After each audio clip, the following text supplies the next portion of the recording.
बहुत सारे लोगों के सवाल आ रहे थे कि अपने आध्यात्मिक विकास के लिए गुरु कैसे ढूंढे जो भवसागर पार करवा दे, जो परम आनंद में लीन कर दे। ये मृत्यु लोक है, कर्म भूमि है और कर्म का फल मिलता ही मिलता है, लेकिन एक गुरु आपको इन कर्मों के फल से भी ऊपर उठा देता है। सबसे पहले तो आपको ये सोचना है कि आपको एक गुरु क्यों चाहिए, और अगर आपको लगता है कि एक गुरु ही आपकी नैया पार करवा सकता है तो आप एकदम सही हो। लोग पूछते हैं कि ये कैसे पहचाने कि ये सिद्ध है, तो यार देखो, आप ये कभी भी नहीं पहचान पाओगे कि ये सिद्ध है या नहीं। कुल मिला के हमको एक ऐसे गुरु चाहिए जो हमारा कल्याण कर दे, हमको अंधकार से प्रकाश की ओर ले चले। तो कई बार क्या होता है, लोगों को पता चल जाता है कि वहां पर सिद्ध पुरुष रहते हैं। अब हम जाने की कोशिश करते हैं ना वहाँ पे, तो वो सिद्ध पुरुष ही हमारे रास्ते में बाधा उत्पन्न कर देते हैं। पता है ऐसा क्यों होता है? क्योंकि अभी हम नर्सरी में और हम पीएचडी करना चाह रहे हैं। तो बात यह है कि आपको भाव लाने पड़ते हैं, और जैसे आप थोड़े थोड़े भाव लाए हो ना कि यार मेरे को वो चीज़ चाहिए, तो वो दिन प्रतिदिन वो भाव आपके प्रबल होते जाते हैं। और जब आपके भाव ज्यादा प्रबल हो जाते हैं ना, तो आप उनके नोटिस में आने लगते हो। आप ये मान के चलो कि आपको कुछ भी नहीं आता और आप सीखने की जिज्ञासा रखो, अपने अंदर वो भूख लाओ, तो जब वो प्रबल होती जाएगी ना धीरे धीरे, तो वो सिद्ध पुरुष आपको खुद ही बुला लेंगे। ऐसा होता है, ऐसी लीलाएं धरती पर घटित होती है। तो एक गुरु की खोज आपकी जिज्ञासा पर डिपेंड करती है। ये बात हमेशा याद रखना कि एक गुरु का मुंह शेर का मुंह होता है। वो आप पे चिल्लाते हैं, आपको डांटते हैं, आपका हर तरीके से टेस्ट लेते हैं, आपको पूरा निचोड़ देते हैं। लेकिन अगर आप एंड तक बने रहते हैं ना, आप उनके सामने हमेशा प्रेम से रहते हैं, उनकी सेवा करते हैं, वो जैसा बोलते हैं वैसा करते हैं, आप अपने आप में निर्मल है, आपके अंदर ज्यादा घमंड नहीं है, तो फिर वे अपने शिष्य पर कृपा करते हैं, प्रेम बरसाते हैं, अपना निर्मल हृदय उसको दिखाते हैं।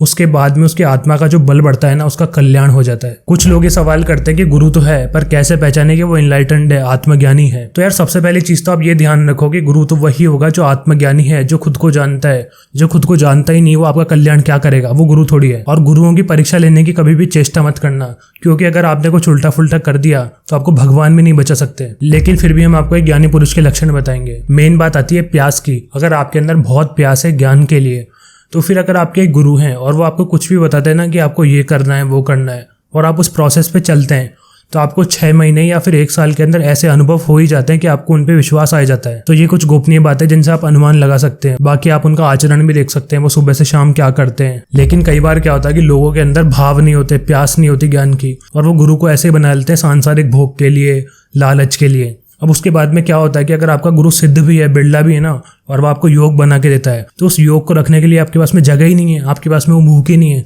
तो वो सारा योग फैल जाता है साइड में, और आप बोलते हो कि ये गुरु तो कुछ है ही नहीं, ये तो फालतू है, ये है वो है। ऐसा भी कई बार हो जाता है। तो ये सब कुछ आपके भाव पे डिपेंड करता है। अगर आपका कमरा किसी सामान से फुल भरा हुआ है, तो आप उसमें नई चीज कैसे डालोगे? पहले आपको उसको खाली करना पड़ेगा ना। तो भाव जब आते हैं ना, तब हम अंदर से खाली हो जाते हैं, और उसके बाद में गुरु का योग यहाँ पे आके विराजमान होता है। और अगर आप पहले से भरे हुए हो ना, तो आप उस योग को सहन ही नहीं कर पाओगे, या तो आपकी दिमाग की पंखड़ी खिसक जाएगी, या फिर वो बाहर से ही फैल जाता है, और उसके बाद में लोग बोलते हैं कुछ अनुभव ही नहीं हुए। मेन चीज तो भाव के भाव ही नहीं है, तो कुछ क्या होगा? कुछ नहीं होगा। बात यह है कि गुरु को पहचानने में हम समर्थ नहीं है, लेकिन अगर हमारे अंदर श्रद्धा है, भाव है, तो आप उनको अंदर ही अंदर से भीतर से पहचान जाओगे। और जब एक असली साधक और गुरु मिलते हैं ना, तो उनका कनेक्शन आपस में बन जाता है। फिर ना तो गुरु कुछ बोलते हैं और ना साधक कुछ सुनता है।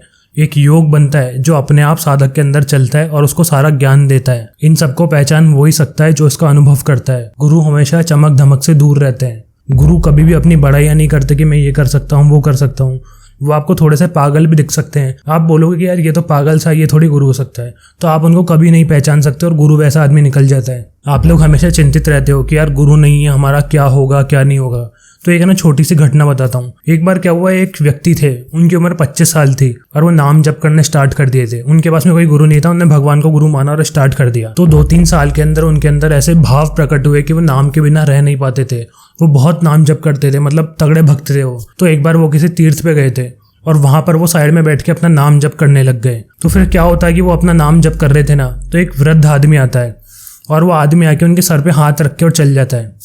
पर हुआ ऐसा कि जब वो हाथ रखा था ना वृद्ध आदमी ने उनके सर पे, तो उनके अंदर अजपा स्टार्ट हो गया। अजपा एक ऐसी स्थिति होती है जब आपका जो नाम जप होता है ना, जो आप मुंह से बोलते हो, वो आपके अंदर चलने लग जाता है अपने आप। मतलब आप आंखें बंद करके ऐसे सोचोगे ना, तो आपको सुनाई देगा वो लगातार। जो आप नाम जपते हो ना मुंह से, वो आपके प्राणों के साथ में घुल जाता है, और वो अपने आप अंदर अंदर चलने लगता है। वो स्थिति जो आती है ना, वो सिद्धों की होती है। उसके जस्ट बाद में आपको ज्ञान मिल जाता है।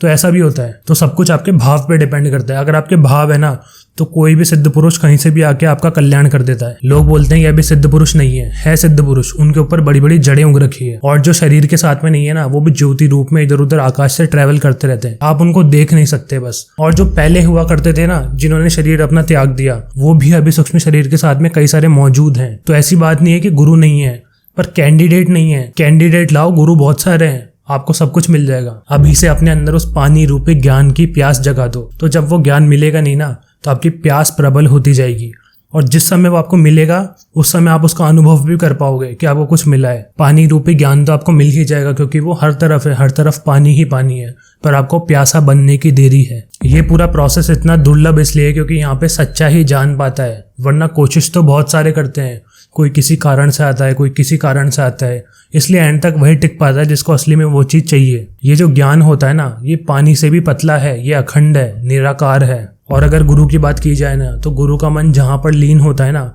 वहीं पर वे आपका मन भी लीन करवा देते हैं। मतलब जिस डाली पे गुरु बैठे हैं ना, वहीं पर आपको भी बिठा देते हैं। तो गुरुदेव का होना हमारे लिए बहुत जरूरी है। एक बार आप उस स्थिति में आ गए ना, उसके बाद में आपको किसी के मार्गदर्शन की जरूरत नहीं है। आपका गुरु तत्व ही आपको सब कुछ बताता रहता है कि आपको आगे क्या करना है, आप क्या करना है एंड ऑल। अगर आपको यहाँ से वहाँ जाना है, तो जो व्यक्ति यहाँ से वहाँ तक गया होगा ना, वही तो आपको बता सकता है कि वहाँ का रास्ता क्या है। तो गुरुदेव वहाँ पर गए हैं, वो भगवान के पास में गए हैं, उनसे जुड़े हैं, तो वही तो हमको जोड़ सकते हैं। अगर हम अकेले ही चल देंगे तो हम पता नहीं कहाँ ठोकर खा के गिर जाएंगे। इसलिए हमको गुरु की उंगली पकड़ के उनके साथ साथ में चलना पड़ता है, जो वो बोलेंगे वो करना पड़ता है। जिस जहाज में आप बैठे हो ना, उस जहाज का कैप्टन आपका गुरु होना चाहिए, तो वो आपको भवसागर पार करवा सकता है। आप ये देखो कि मानवता का विकास कैसे होता है। हम हमारे पूर्वजों से सीखते हैं, वो हमको ज्ञान देते हैं, उसके बाद में हम और एडवांस होते चले जाते हैं।